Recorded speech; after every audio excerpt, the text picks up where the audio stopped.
Olá, pessoal, tudo bem? Sou a professora Núbia. A gente vai dar continuidade aos conteúdos da segunda série. Bom, na aula de hoje a gente vai dar continuidade às propriedades e o que de fato são os elementos químicos. Vamos iniciar com os objetivos? Então, o primeiro objetivo de hoje a gente vai compreender a classificação periódica dos elementos químicos e vamos identificar ideias e procedimentos científicos e os seus princípios.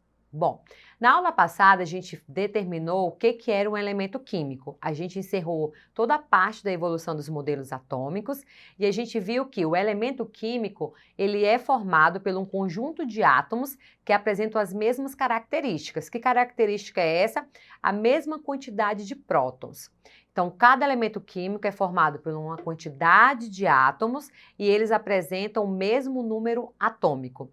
A identidade de um elemento químico é o seu número atômico, porque a partir dele a gente tem a definição da sua quantidade de elétrons e a gente pode determinar em cada nível de energia quanto que ele possui de elétrons. Ok? E aí hoje a gente vai dar continuidade às suas propriedades. Na aula passada a gente viu os grupos que eles estão divididos, que a gente viu que é o hidrogênio, os metais, ametais e os gases nobres, ok? E a gente vai dar continuidade hoje. Bom, os elementos químicos estão agrupados com suas propriedades físicas, de acordo com as suas propriedades físicas e químicas. O que são as propriedades físicas? São aquelas que podem ser analisadas sem que a composição química da matéria mude. E a gente viu em aulas anteriores algumas propriedades físicas, ponto de fusão, ponto de ebulição, ok? A densidade, ou seja, resulta em fenômenos físicos, não acontece a formação de novas substâncias. O que são as propriedades químicas? São aquelas que se referem à capacidade de uma substância sofrer transformação. E o que é essa capacidade? A formação de novas substâncias, ok? Então vamos iniciar pelo hidrogênio, primeira classificação dos elementos químicos. Então o hidrogênio ele é representado pelo H, letra maiúscula, é uma substância simples, porque ele é formado pelo mesmo elemento químico, presente em abundância na superfície terrestre. Lembra que a gente falou na aula anterior que os elementos químicos eles estão classificados pela a importância deles está relacionada com a sua abundância na natureza? Então, na superfície ele está em combinação com outros elementos químicos, em especial na água. E no seu estado molecular ele tem essa representação. Então, o hidrogênio, a sua fórmula molecular é H2. Significa que ele é formado por 2 átomos de hidrogênio, ok? Outra classificação dos elementos químicos são os metais. Então, quais são as características desses elementos químicos classificados como metais? Primeiro, possui brilho e cor cinza ou prateada, com exceção do ouro e do cobre. São bons condutores de calor e de corrente elétrica. Tem ductibilidade, que é uma propriedade física, que é a capacidade de fazer fios. Tem maleabilidade, que é outra propriedade física, que é a capacidade que eles têm de produzir lâminas, ok? Então essas são as principais características dos metais. E eles também, através da ligação metálica, eles podem produzir as ligas metálicas. E eu trouxe aqui algumas comuns no nosso cotidiano. Então nós temos aqui o aço, nós temos aqui o ouro 18 quilates, temos o latão, temos o fusível, que é um tipo de metal, temos a amálgama, que é utilizado na restauração dos nossos dentes, temos aqui o bronze, que é utilizado nas medalhas, e temos o aço inoxidável. Então a gente vai estar vendo aqui qual é a composição de cada uma dessas ligas. Então aqui no ouro a gente tem a presença de ouro, prata e de cobre, e ao lado deles tem a porcentagem, a quantidade que possui cada um deles na produção desse ouro. Aqui no latão a gente tem a presença dos metais cobre e zinco. Aqui na produção do fusível, desse metal, nós temos a presença do bismuto, do chumbo, do estanho e do cádmio. Aqui na composição, na formação do aço, nós temos a presença de aço, do cromo e do níquel. No bronze, ele é composto, essa liga metálica, de cobre e de estanho. Na amálgama, que é aquela restauração, que é utilizado para a restauração dos nossos dentes, nós temos a presença da prata, do estanho, do cobre e do mercúrio. E agora a gente vai para os não metais. Então a gente pode dizer não metais ou ametais. Quais são as principais características dos não metais? Primeiro, são os mais abundantes na natureza, não são bons condutores de calor e eletricidade, então eles são o oposto dos metais, não são maleáveis, então eles não vão formar aquelas lâminas, não são dúcteis, então ele não vai formar fios e não possuem um brilho como os ametais. Eles apresentam baixa temperatura de fusão e ebulição. E aí, só para lembrar que a temperatura de fusão é a temperatura onde essa substância ela vai mudar do estado físico, do sólido para o líquido. E a ebulição é quando essa substância ela vai mudar do estado físico, do líquido para o gasoso. Eles são opacos e, quando sólidos, fragmentam-se. Então, essas são as principais características dos ametais. E eles são os mais abundantes na natureza. Eu trouxe aqui para vocês os principais deles. Nós temos aqui o carbono, o fósforo, temos o nitrogênio, oxigênio, o enxofre, o selênio, o flúor, o cloro, o bromo, o iodo e o astato. E aí eu trouxe essa representação dos elementos químicos para que você possa observar como eles estão presentes no nosso cotidiano e como que você pode estar identificando esses elementos químicos no seu dia a dia, ok?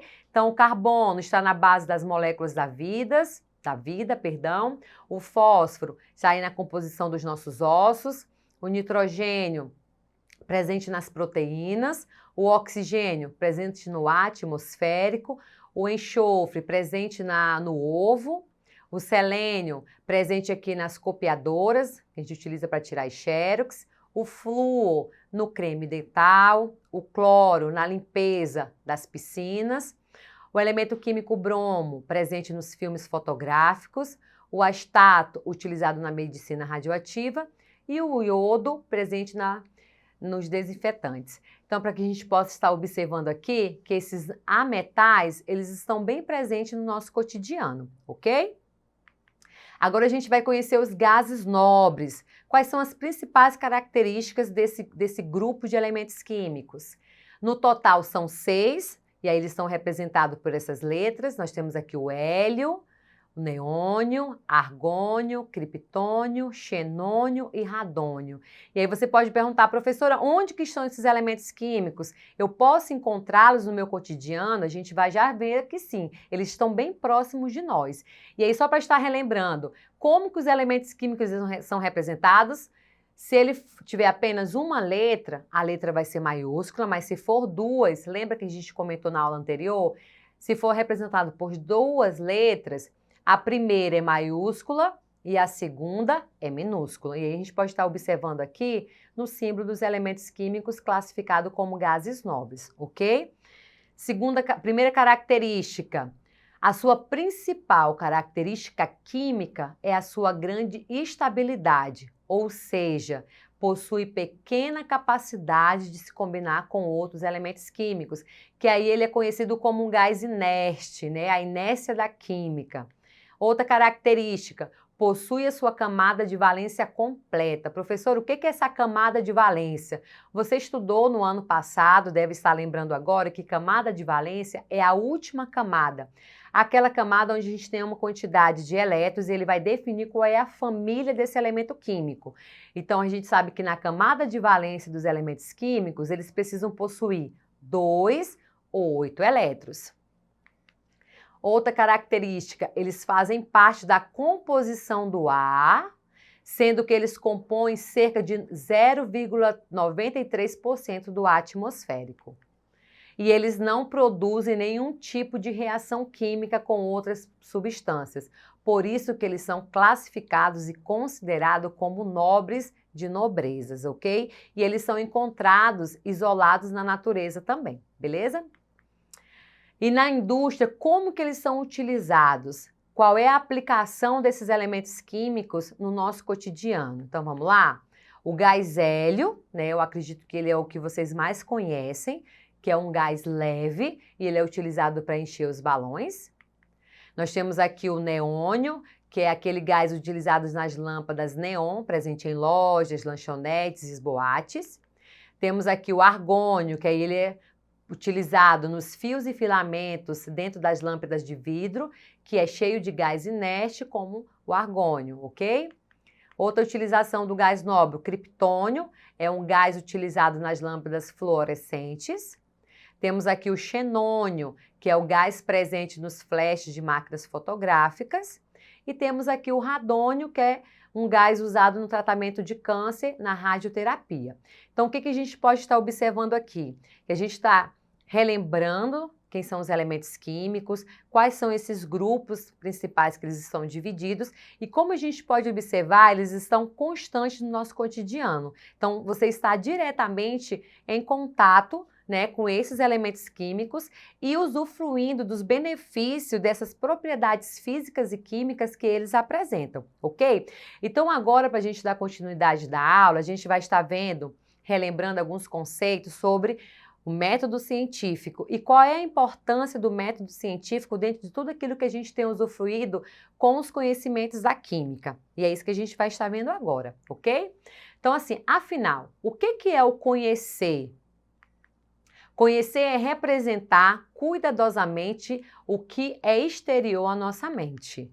E nesse processo, dois elementos são indispensáveis: o sujeito, que somos nós, e o objeto, que é aquilo que a gente quer descobrir as características, né, o seu funcionamento. E foi exatamente isso que aconteceu durante todo o processo da evolução dos modelos atômicos e a classificação dos grupos desses elementos químicos, ok?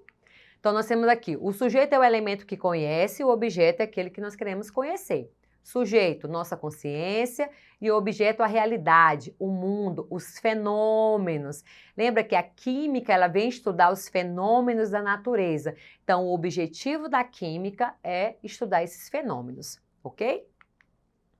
Então, o que são os procedimentos científicos? A gente precisa das teorias, essa palavra vem do grego e significa visão. O desenvolvimento de teorias deve ser encarado de forma racional e intelectual, conduzindo a descobertas da verdade. As teorias científicas explicam os fenômenos da natureza, por isso que a gente tem estudado os modelos atômicos, como cada cientista ele chegou a esse modelo.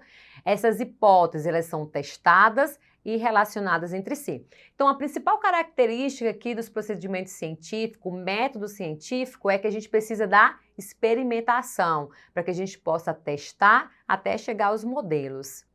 O que são as leis? No sentido científico, é uma regra com base em algum fenômeno que ocorra com regularidade observada. É uma generalização que vai além das nossas observações. Ela precisa ser confrontada, testada e validada, né? E aí esses diversos conjuntos de fatos terão um sentido cronológico, lógico e causal. E aí, por fim, que faz parte do procedimento científico, é o modelo. Um modelo é uma imagem mental simplificada e idealizada que permite representar com maior precisão o comportamento de um sistema. Então, a gente viu os modelos atômicos e a gente observou que eles não são coloridos, como eu apresentei aqui para vocês, mas para que servem esses modelos? Né? Para que a gente possa ter uma imagem mental e simplificada e idealizada daquilo que a gente não consegue enxergar a olho nu, que foi o que fizeram os cientistas na construção das ideias e das características do modelo atômico, ok? O propósito de um modelo é simplificar certa realidade, para que ela possa ser analisada. E como se dá essa construção? Né? Quando fatos estabelecidos pela observação, e hipótese sobre a estrutura do sistema e sobre o comportamento. Foi isso que a gente observou durante toda a construção dos modelos atômicos. E, por fim, quais são os tipos de conhecimento? A gente tem o conhecimento popular, filosófico, religioso e científico. E o nosso foco nessas aulas de química é o conhecimento científico, baseado na experimentação. E o nosso foco é o conhecimento científico, porque ele é obtido através de dados, hipóteses, teorias leis, que vão ajudar a explicar a contextualização dos resultados. E o conhecimento científico ele é baseado na experimentação. Então, na aula de hoje, a gente viu sobre os elementos químicos, os grupos desses elementos, as suas características. Não deixe de acessar a plataforma Eduque. Bons estudos e até a próxima!